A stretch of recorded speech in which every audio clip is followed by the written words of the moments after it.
U.S. Senate expected to vote on erasing IRS's crypto broker rule that threatens DeFi. Source. Senate leaders are said to be queuing up votes to reverse two Biden-era regulations tied to digital assets: the IRS DeFi rule and a CFPB digital payments rule. The U.S. Senate is poised to vote this week on reversing an Internal Revenue Service (IRS) rule that the crypto industry has declared a serious threat to decentralized finance, DeFi, according to a person familiar with the Senate's planning. The IRS's attempt in December to expand the world of brokers required to disclose certain tax information ensnared crypto DeFi projects, and some senators are seeking to use the powers of the Congressional Review Act to erase it, along with another 11th-hour regulation: a Consumer Financial Protection Bureau rule on digital payment applications.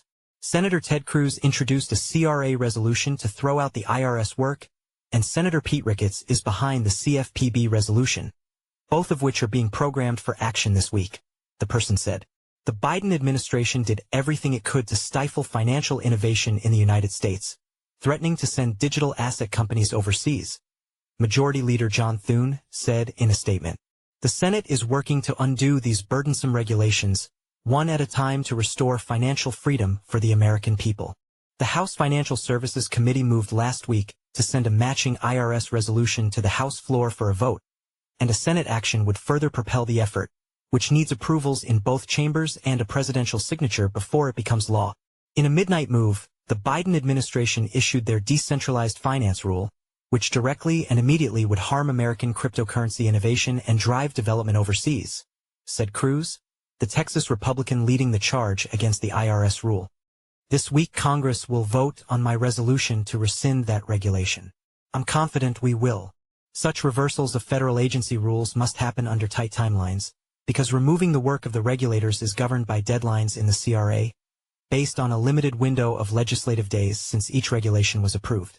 As in President Donald Trump's first administration, his second is similarly making it a priority to reverse some of the work of his predecessor's regulators.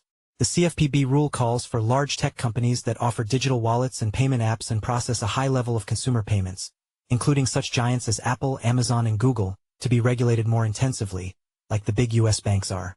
Following their election loss, the Biden-Harris CFPB rushed an 11th-hour rule to attack non-bank digital consumer payment applications, said Senator Ricketts, a Nebraska Republican, in a statement. This one-size-fits-all solution in search of a problem unnecessarily expands the CFPB's authority.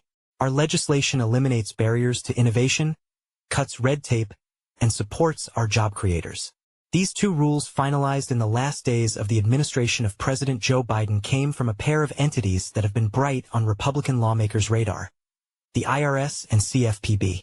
U.S. taxation has been a top priority of the new administration, as has the party's goal to sideline the consumer protection regulator. Also this week, the White House is planning a crypto summit for March 7th, according to Trump's crypto czar, David Sachs, who posted about it on social media.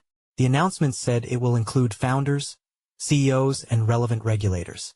Read more: U.S. House Committee advances effort to erase IRS DeFi tax rule.